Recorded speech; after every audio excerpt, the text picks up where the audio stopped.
What is up, awesome people of the internet? Guys, Unrivaled Basketball League kicks off its inaugural season this Friday.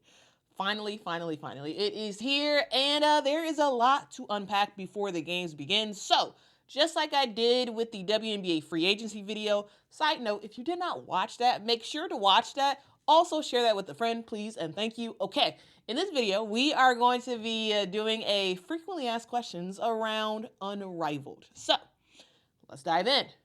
And we begin with the number one question a lot of people have is, what is Unrivaled Basketball League? What is it? What is it as a thing? Well, at its core, Unrivaled is a single-site, full-court, 3-on-3 league running from January to March, basically 9 weeks of basketball. It features some of the best players in the WNBA, and it is founded by two players. Nafisa Collier of the Minnesota Lynx and Brianna Stewart of the UConn Huskies. I mean, yes, they both played for the UConn Huskies, but currently Brianna Stewart plays for the New York Liberty. Now, these are two players who, previously were overseas. Both are moms and no longer wanted to have to rely on overseas play to earn money during the WNBA offseason. So their vision was pretty simple. It was give players the option to stay in the U.S., earn a competitive six-figure salary, and, not spend half of the year around the world, away from family and friends. It kind of makes some sense. They got some investors, got some player buy-in, and voila, you have Unrivaled. Unrivaled is born. Now, you may be wondering how many players are actually playing in Unrivaled. Well, originally, the league planned for 30 players, but now there are 36 players confirmed for Unrivaled. They're divided into 6 teams, and here is the fun twist that I think is pretty awesome. In this inaugural season, players are given equity stake into the league, which gives them an extra incentive to go that sort of extra mile, do a lot more on social media, kind of really get this league off the ground running. Giving these players a stake was a genius move. Also, if y'all are wondering who's on the rosters, well, stick around and I will get to that in a bit, okay? Next up, you may be wondering, okay, well, how exactly does 3-on-3 work? Because some of y'all are very familiar with 3x3, which is the Olympic Games, right? 3x3 is a popular thing, or growing in popularity, I should say. But 3-on-3, when most people think about 3-on-3, they're thinking about half-court street basketball, right? You go to a local court in the neighborhood, you go and you play 3-on-3. Right? But this is not that. This is not that at all. Unrivaled games will be played on a compressed full court, not a half court. So the actual court is 49.2 feet by 72 feet, which if you compare that to the WNBA, it's very different. The WNBA is 50 by 94, so significantly smaller than a WNBA court. If y'all are wondering about the game format, well, it's going to feature 3 7-minute quarters, so 7-minute quarters, 3 of them. And then the fourth quarter is called the winning quarter, where the first team to reach the target score wins. So basically, whatever the score is at the end of the third quarter, whoever's leading at that point, they add 11 points to that leading team score and say, okay, that's the goal for the game. That whoever gets that score wins the game. So let's just say the game is 60-62. All right. What they do is they add 11 points to the team that has 62. So instead of they have 62, but now the new goal to win the game is now 70. Is now 73, right? So whoever gets 73 is going to win the game. The example that Kendra Andrews gives in her article about this is that, for example, if it's 50-48 at the end of third quarters, the target is now 61 for the final score of the game. Now there is no overtime, because the fourth quarter is just basically you just score, whoever scores 11 more points than the leading scoring team wins. There is no overtime. There is no actual minutes in the fourth quarter. It's all just trying to get 11 points, basically. Other rules include the shot clock, which is 18 seconds, not 3 seconds, which I've been seeing floating around. Not 3 seconds, 18 seconds with a running clock, except for made baskets in the last 30 seconds of a period. Also, for free throws, it's pretty interesting the way they're handling that. It's 1 free throw per shooting foul, but the value depends on the shots. If you get fouled on a three-pointer, well, that 1 free throw is now worth 3 points. 2-pointer, that 1 free throw is worth 2 points. You get the gist. And also, guys, normal 2s are 2s, normal 3s are 3s. Okay, so none of that, 1 point, 2 point stuff. A two is a 2, a 3 is a 3.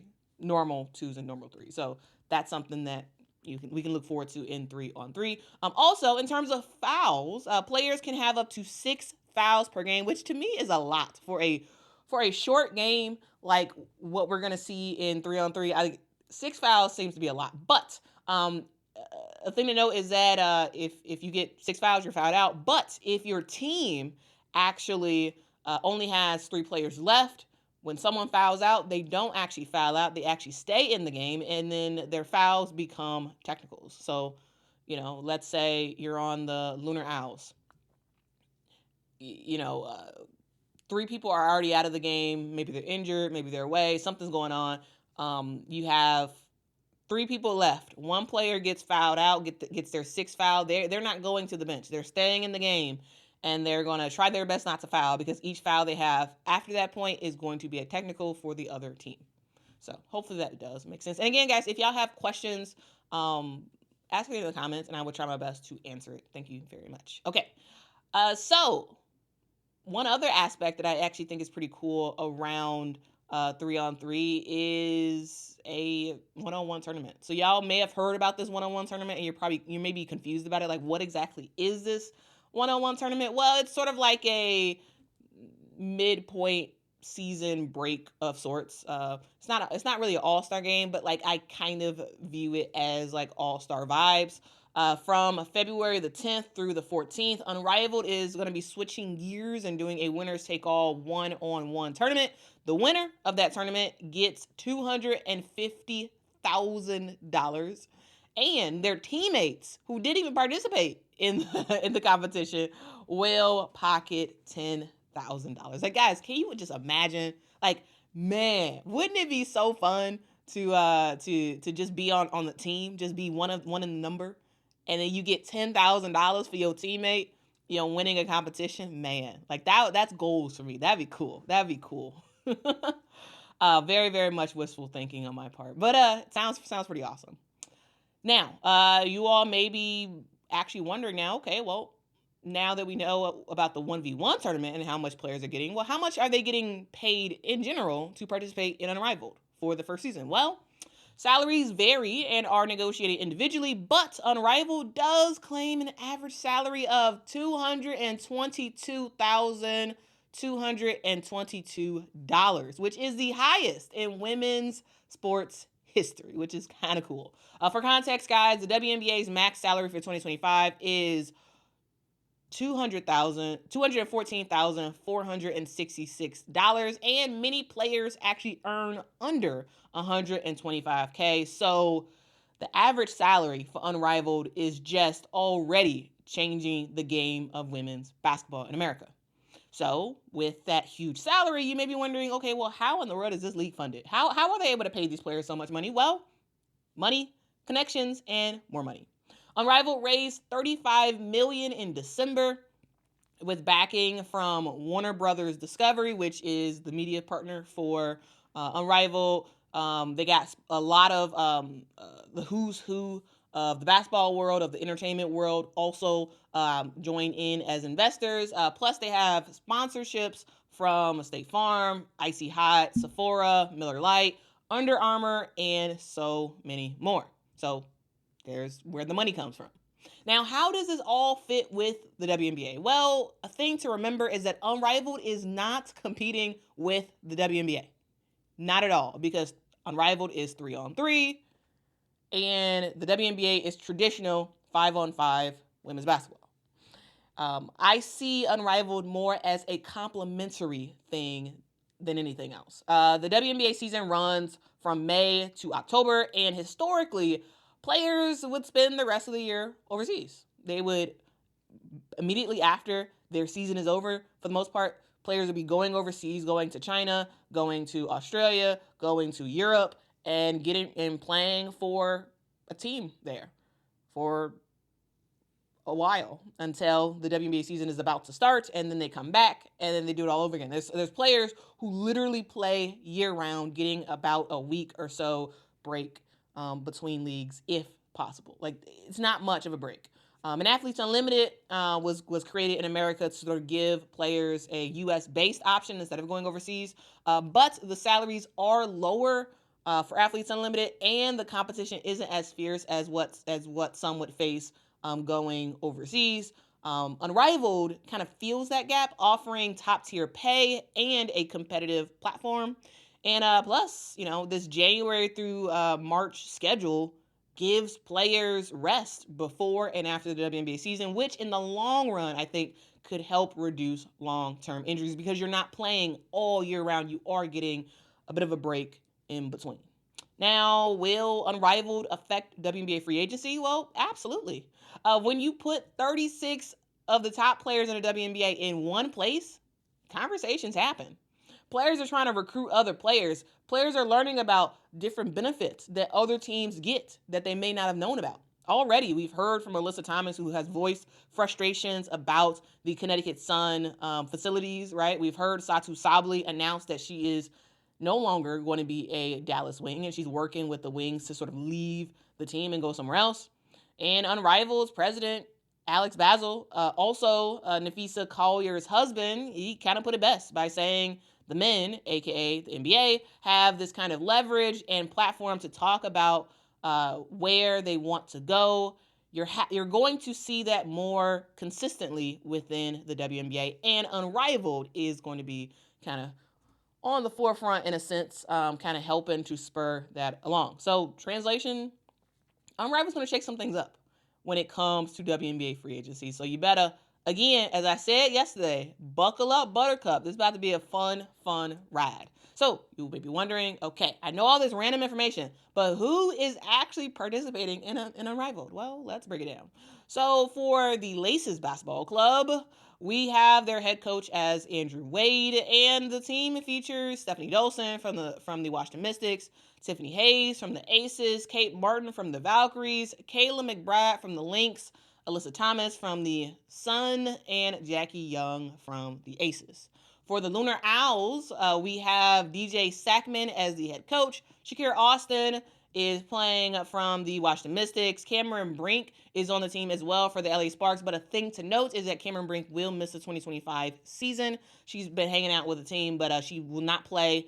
She did tear her ACL a couple months ago, and so she's still rehabbing that, but she will play for the Lunar Owls in 2026. So she's on the roster, but she's not going to play this year. So something to note.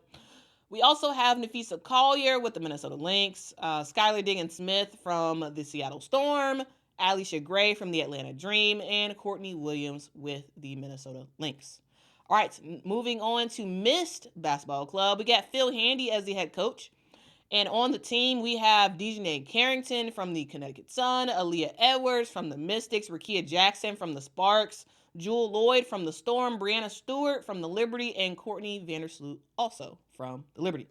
For Phantom Basketball Club, we got the head coach as Adam Harrington, and the players include Natasha Cloud from the Phoenix Mercury, Brittany Griner also from the Mercury, Sabrina Ionescu from the New York Liberty, Myrna Mabry from the Connecticut Sun, Satou Sabally from the Dallas Wings, and Katie Lou Samuelson from the Indiana Fever. For Rose BC, we got Nola Henry as the head coach of that team, and they are headed by Kalia Copper from the Phoenix Mercury, Chelsea Gray from the Aces, Lexi Hull from the Fever, Angel Reese from the Sky, Azare Stevens from the Sparks, Brittany Sykes from the Mystics. And for Vinyl BC, we have Teresa Weatherspoon as their head coach. And the team includes Aaliyah Boston with the Fever, Ray Burrell with the Sparks, Jordan Canada with the Dream, Dearica Hamby with the Sparks, Ryan Howard with the Dream, Arike Agumbawale with the Wing. So those are the players who are playing in Unrivaled. You all heard a lot of very familiar WNBA team names. So yeah, there's a lot of players all around the league that are playing in Unrivaled. So yeah, that's kind of some information about who is actually going to be participating. And so you've heard a lot about the league so far, and hopefully this has been informative. Hopefully this has been kind of interesting. I'm sure some of y'all are actually wondering, will this thing actually be a success? They got investors, they got the players, they seem to have a structure of how things are going to work. Is this going to be a success or not? Well, I will say we don't know for sure, but it is looking good. Their social media is popping. Like I've been loving what Unrivaled has been doing on social media. I think they're in a lot of ways helping the WNBA to kind of step up their game in a sense. They got player buy-in. They have investment. The investment's there. The sponsors are there. But until we actually see this play out on the court, who really knows? I think this is going to work out. I hope it does work out. But at the end of the day, we don't actually know what the product really looks like. We will find out this Friday, which leads me to the next question, the final question. Where can you watch Unrivaled? Well, Unrivaled kicks off this Friday, January the 17th, when we see Mist BC and the Lunar Owls play against each other. The game is at 6 p.m. Central Time, 7 p.m. Eastern Time on TNT. And in general, every week, the games will air on Fridays, Saturdays, and Mondays. The games will either be on TNT or TruTV, with all of the games streaming live on Max, formerly HBO Max. So yeah, guys, that's kind of the details there. If you all are actually in Miami and you want to check out the games in person, you can. They do have an 850 seat venue. It may be worth the trip. I think it will. I'm going. It should be really fun. I'm going on February the 24th. So hopefully I'll see you there if you're gonna be there. Yeah, it should be pretty fun. The tickets are very expensive because again, very limited in seats. Their main goal is to not really make more of their money off of the media rights deal than the actual arena. So that's why I think they didn't really prioritize a big facility when it comes to fans and attendance. So yeah, that's why tickets are very, very, very, very, very expensive. So yeah, that is the video. Thank you all so much for watching. Hopefully you learned something interesting. If you did, make sure to hit that like button, hit that subscribe button. And if you loved it, please share this with a friend or just somebody random on the internet. Guys, really appreciate your support.